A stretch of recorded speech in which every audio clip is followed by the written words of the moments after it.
আমি চারদিকে বিপদের মধ্যে আছি, তো বড় কঠিন অবস্থার মধ্যে পড়ে গেছে, আমি অপরাধী। প্রফেসর ইউনূস, আপনি সাধারণত সাক্ষাৎকার দিতে চান না, অনেকে বলে থাকেন দেশি গণমাধ্যমে কথা বলতে আপনি স্বাচ্ছন্দ্য বোধ করেন না। এর কারণ হিসাবে কেউ কেউ বলেন আপনি প্রশ্নের মুখোমুখি হতে হয়তো পছন্দ করেন না, আবার কেউ কেউ বলেন কিছু না বলেও আপনি যে দুর্যোগের মধ্যে আছেন, বললে না জানি কি হতো। আপনার মন্তব্য একটু শুনতে চাই। আমি শুধু বিপদ থেকে দূরে থাকার জন্য এটা করছি, কারণ আমি চারদিকে বিপদের মধ্যে আছি। কাজে কথা না বলা এটা একটা নিজেকে রক্ষা করার একটা সুবিধা আর কি, যে যত কম বলা যায় ততই হয়তো ঝামেলা থেকে বাঁচবো। সম্পূরক প্রশ্ন করতেই হয়, নিজেকে কতটা রক্ষা করতে পারলেন প্রফেসর ইউনূস? পারলাম না তো, তো খালি বাড়ছে। এখন তো বড় কঠিন অবস্থার মধ্যে পড়ে গেছে। কিছুদিন আগে খবর পেয়েছে এই মাসের মধ্যে, এই যে 12 তারিখে যে ঘটনা ঘটলো, যে আমাদের অফিসের মধ্যে ঢুকে গেল লোকজন, ঢুকে বললো যে এটা আমরা এখন দখল করলাম, এখান থেকে আমরা চালাবো, এটা কি কারবার, কি হলো এটা? কাজে সমস্যার পরিমাণ বাড়ছে, কমছে না। সমস্যা পরিমাণ বাড়ছে, কমছে না। আমি একটু পিছনে আদালতে আপনার বিরুদ্ধে রায় ঘোষণার পরে আপনি একটা প্রতিক্রিয়া দিয়েছিলেন। সেই প্রতিক্রিয়া আপনি বলেছিলেন যে বাংলাদেশের একটি কথায় আপনি এরকম বলেছেন যে বাংলাদেশের প্রতিটি নাগরিককে অন্যায়ের বিরুদ্ধে এবং গণতন্ত্র এবং মানবাধিকারের পক্ষে এক কণ্ঠে কথা বলার আহ্বান জানায়। অনেকে এইটাকে দেখছেন হচ্ছে এরকম করে যে আপনি গণতন্ত্রের পক্ষে লড়াইয়ে সামিল হতে বলছেন, প্রশ্ন কেউ করছেন, প্রশ্ন উঠছে, আপনি কি এইসব মামলা মোকদ্দমা থেকে মুক্তি পেতে? খালেদ, তুমি কি গণতন্ত্রের বিরুদ্ধে নাকি? হঠাৎ এটা নিয়ে তো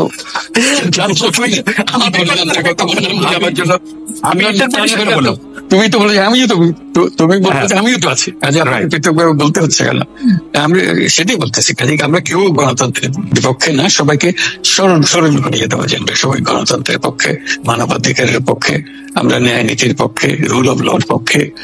এগুলো না থাকলে জাতি হিসেবে আমরা টিকে থাকবো না। তো যখনই মনে হচ্ছে যেগুলো এখন ফরেন ওয়ার্ডস হয়ে গেছে, তাতে মনে হবে যে আমাদের সমাজ হিসেবে আমাদের দায়িত্ববোধ অনেক বেড়ে গেল। এগুলোকে প্রতিষ্ঠিত করা, সোচ্চার করা, মুখ ফুটে বলা, এটা সবাইকে বলতে হবে, মুখ ফুটে বলতে হবে। আমার বিরুদ্ধে অভিযোগ হলে আমি বলছি না বলে, হ্যাঁ আপনি বলছেন না কেন? একবার বলে এখন তোমার প্রশ্নের সম্মুখীন হয়ে গেলাম। অনেকে বলছেন না, আপনি তো শতমুখে গণতন্ত্রের কথাই বলবেন, আমাদের সবারই বলা উচিত, কিন্তু প্রশ্নটা এমন ভাবে তোলা হচ্ছে যে আপনি আসলে আপনার রায় ঘোষণার পর আপনি বলছেন গণতন্ত্রের কথা, মানবাধিকারের কথা। অনেকে বলছেন যে এই কথা কি আসলে যেহেতু ব্যাপারটা আপনার উপরে আসলো তখনই আপনি আসলে বললেন কিনা, নাকি আপনি আসলে বলতে চান না, আপনি আগে যেরকম বলছেন? হতে পারে, মুখ যখন বন্ধ থাকে কোনো কথাই বলা হয় না। এখন যখন মুখ খোলার সুযোগ হয়েছে, সামনে ক্যামেরা নিয়ে দাঁড়িয়ে আছে, মাইক্রোফোন দিয়ে দাঁড়িয়ে আছে, কথা বলছি, এই যে মনের কথাটা বললাম আর কি, যেটা মনে ছিল বলা হচ্ছিল না সেটা বললাম। এটা আমার ধারণা এটা সবারই মনের কথা, সেটাকে প্রকাশ করার তারাও চায় যে তারা বলুক। আমি বললে তাদেরও মনে সাহস আসে যে উনি বলছেন, যেমন আমরা বলতে পারবো। প্রফেসর ইউনূস, আপনি যখন বলছেনই তখন আমি এই কথাটা কি একটু ইলাবোরেশন আপনার কাছ থেকে আশা করতে পারি, যে আপনি যখন বলছেন যে গণতন্ত্র মানবাধিকারের পক্ষে এক কণ্ঠে কথা বলার আহ্বান আপনি জানাচ্ছেন, আপনার কাছে কি মনে হচ্ছে যে গণতন্ত্র মানবাধিকারের পক্ষে এখন বহু পক্ষ বহু কণ্ঠ, এটা আসলে এক কণ্ঠে কেউ বলতে পারছে না বা সাহস পাচ্ছে না বা বলছে না, এরকম আপনার মনে হচ্ছে কিনা? আমার মনে হচ্ছে তাই, কারণ বলতে পারছে না তো, মুখ খুলে সব গণতন্ত্রের কথা বলতে পারছে না, যে সেটা বলা, এক বাক্যে বলা, পরিষ্কার কণ্ঠে বলা, এটা আমাদের সবার দায়িত্ব, তো জাতীয় দায়িত্ব এটা, যে না হলে গণতন্ত্র বলে কিছু থাকবে না আমাদের। শেখ হাসিনা স্পষ্টতই আপনাকে অপছন্দ করেন, অনেক কিছুর জন্য আপনাকে দায়ী করেন, পদ্মা সেতু এবং এই সেই। এর কারণ কি বলে আপনি মনে করেন? আপনাকে কি তিনি তার প্রতিদ্বন্দ্বী মনে করেন, নাকি সত্যি তার কাছে এমন কোন তথ্য রয়েছে যে আপনার বিশাল কোন রাজনৈতিক অভিলাষ রয়েছে? আপনি কি রাজনৈতিকভাবে তার প্রতিদ্বন্দ্বী হয়ে উঠছেন বলে তিনি আপনাকে অপছন্দ করছেন, না কি কারণে? আপনার কি মনে হয়? আমার মনে হয় উনি মনে করেন যে আমি দেশের সর্বোচ্চ ডাকু, সন্ত্রাসী, কিংবা আমি অপরাধী, আমি সেরা চোর, এই জাতীয় জিনিস মনে করেন, কাজে সেগুলো ব্যাখ্যা করেন উনি তার মুখে। উনি বলেন যে আমি সুদখোর, আমি ঘুষখোর, আমি সব এমন সব কটু শব্দ ব্যবহার করেন যাতে মনে হয় যে আমার সম্বন্ধে তার ধারণা খুবই খারাপ। কিন্তু এইটা তো এরকম ছিল না। আমরা দেখেছি যে 96 থেকে 2001 সাল পর্যন্ত নানাভাবে এই সরকারি বা আওয়ামী লীগ সরকারি আপনার সাথে বা আপনি আওয়ামী লীগ সরকারের সাথে একসাথে কাজ করতে কোনো সমস্যা হয়নি। আপনি এইটার জায়গাটাকে একটু ব্যাকগ্রাউন্ডটাকে আমাদের একটু বলা যাবে যে আপনার কাছে কি মনে হয় কেন এই শত্রুতার বা কেন এই অপছন্দের বিষয়টা একটু সৃষ্টি হলো বা তৈরি হলো?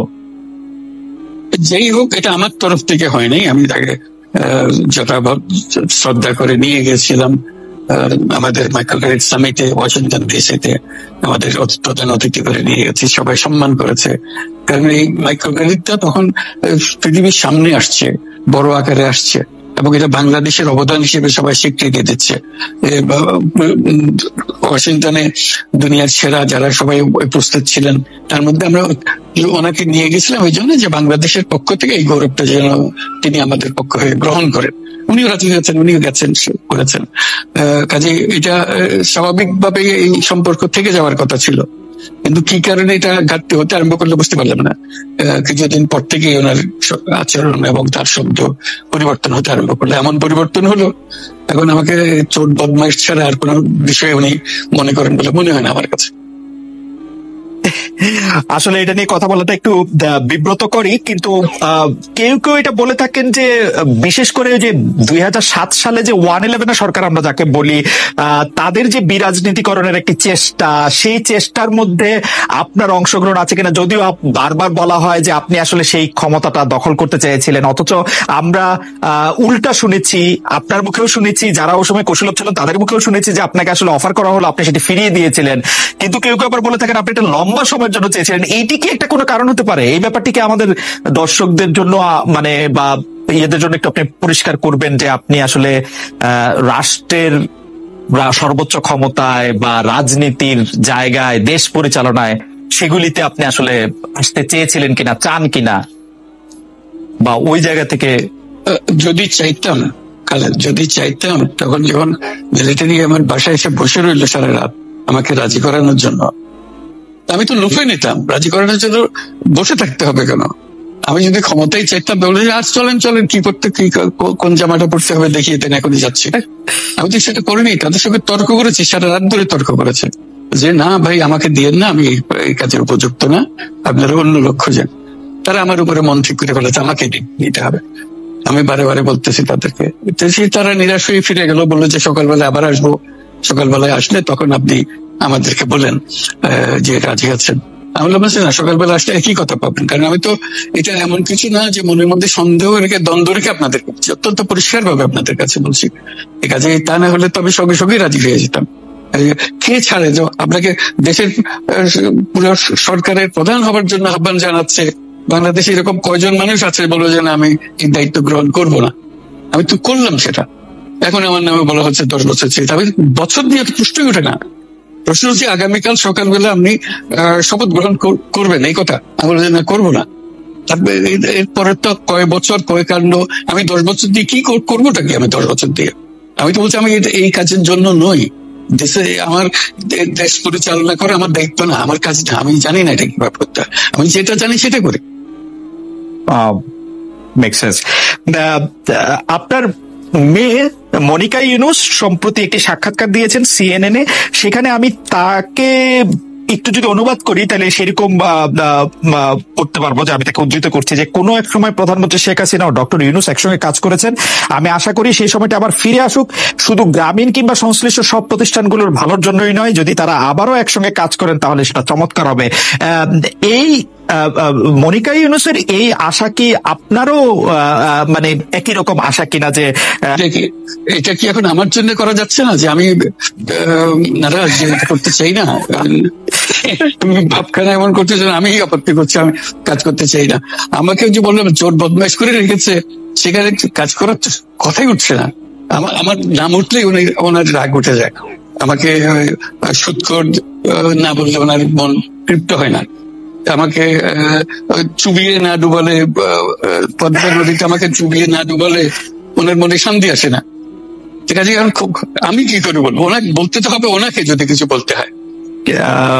পদ্মা নদীর কথাটা যখন উঠলোই, পদ্মা ব্রিজ সম্পর্কে যে কথাটা সরকারের উচ্চ মহল থেকে এটা বলা হয় যে আপনি আপনার ক্ষমতা ব্যবহার করে বা আপনার পরিচিতি ব্যবহার করে বা আপনার যে একটা সাংঘাতিক রকমের গ্রহণযোগ্যতা সারা দুনিয়াতে আছে, যেটি আসলে ওয়ার্ল্ড ব্যাংক সহ অন্য জায়গায় আছে, সেটি দিয়ে আসলে আপনি পদ্মা সেতুটা বাংলাদেশ যাতে ঋণ না পায় সেটির জন্য আপনি চেষ্টা করেছেন।